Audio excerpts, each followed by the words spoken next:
Hey guys, I'm working on a video about my thoughts on extinctionism. I thought I'd start with this short video just so we can get a better grasp on how I feel about evaluation in terms of pleasure and suffering. The problem I see is that Benatar's asymmetry treats good and bad as binary absolutes, like neat little theological opposites. In truth, these values fall apart the moment no one is there to feel them. I thought about modifying his assessment into something more accurate for handling the absence of consciousness, because evaluations have no value without evaluators. So what we'll do instead is use three separate categories: positive value, experience as such, negative value, and undefined. No value state can be recognized as undefined. I'll admit this could be seen as pedantic. The purpose of this is to distinguish potentiality from actual experience. Truthfully, this shouldn't change your perspective on antinatalism because everything works in terms of gradualism. First, when someone does not exist, there is no subject, no sensations, no potentiality, and no evaluation. The honest category is undefined. They're in a state which is neither good nor bad. However, it's also not neutral, and neither preferable nor dispreferable. They are simply undefined. If you don't understand why that is, I'd ask you to imagine evaluating a non-existent subject in this way. Is a circle without a radius red or blue? Or is an eggless omelet hot or cold? See, there's no properties because there's no instantiation. It's nonsensical. This alone should put the asymmetry argument to rest. Let's rebuild the value matrix with this consideration. I'll just call this the stewardship asymmetry. It's consideration and service for those who do and might exist.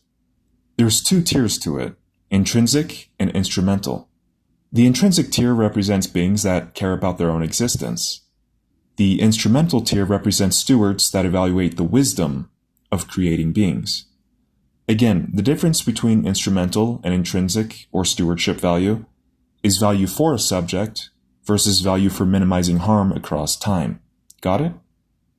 So what we've done here is remove the assumption that non-existence contains a positive moral attribute simply because no suffering occurs.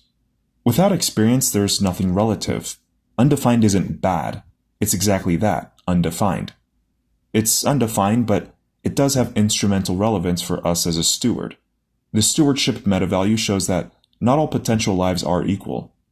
Context does matter, and everything exists in a gradation. You also see that options are tied to a conditional positive. I'll explain this further in the next video where I assess antinatalism versus extinctionism for why preservation can be a net positive. Benatar treats the absence of pain and non-existence as inherently good, but good requires a registry of good. No evaluator, no evaluation.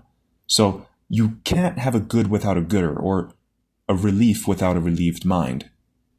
Those who already exist can assign a good value to non-existence. Those who don't exist aren't able to assign any value.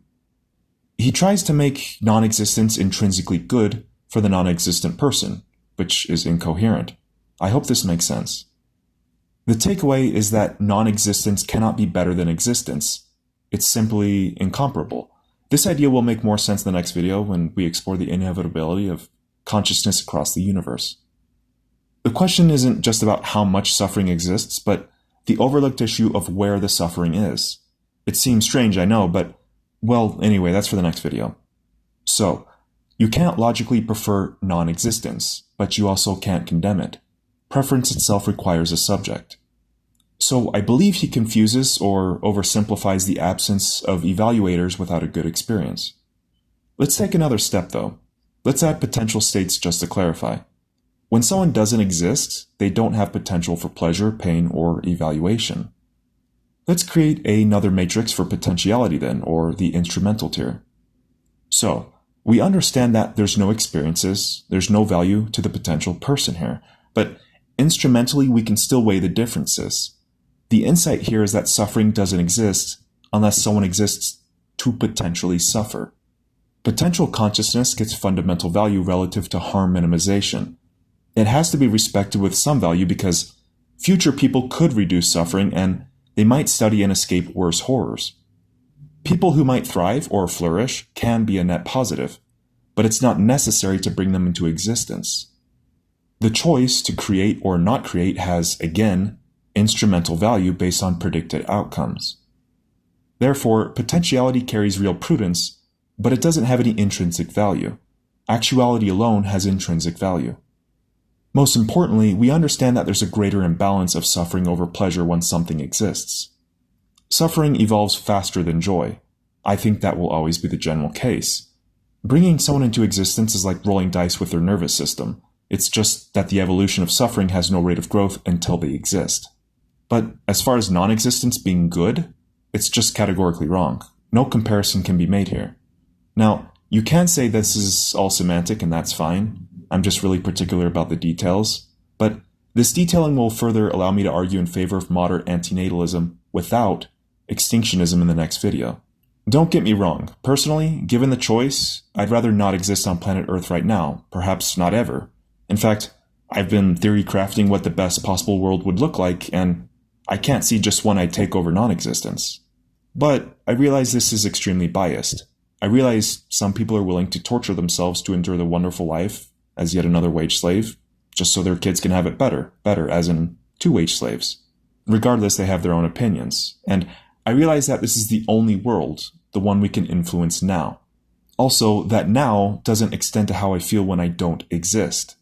This argument dissolves into a question of consent, in which case, I would argue that consent has the advantage in favor of not bringing people into this world.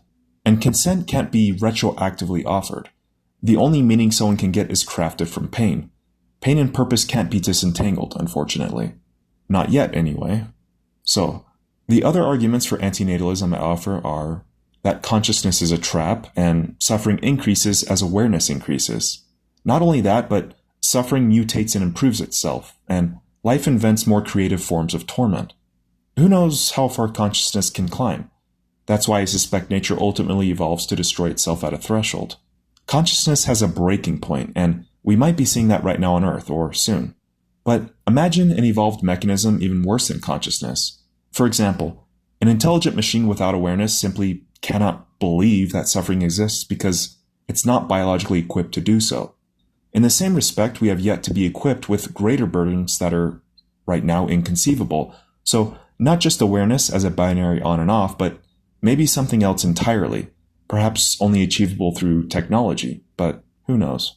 Also, every life has to eventually face the truth, and the more someone understands, the more intolerable the world becomes.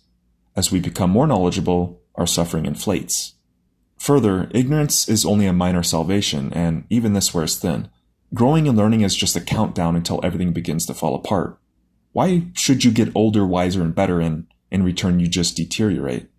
Next, good moments depend on denial. In order to experience pleasure, you have to crop out about 99% of the picture. Even worse, the more intelligent you are, the harder it is to crop it out. At a certain point, once you've seen too much, there's usually an epistemic point of no return. Pretending just doesn't work. Finally, needs only exist because life exists. We exist without any deficiencies until the clock starts to tick. It's like we get a massive bill of unmet necessities. All we can do is hope to negotiate with our current suffering just long enough to tolerate our other needs. So, that about sums up all of my arguments and beliefs for this topic, at least most of them concisely. I could go further in detail with specific arguments, but I'm pretty sure the most compelling argument are lived experiences. Let me know if you have any thoughts, drop a comment if you want, and I'll see you in the next video. There's a good chance that I'll answer your thoughts and questions more clearly in that video. So, for now, take care and we'll see you in the next one.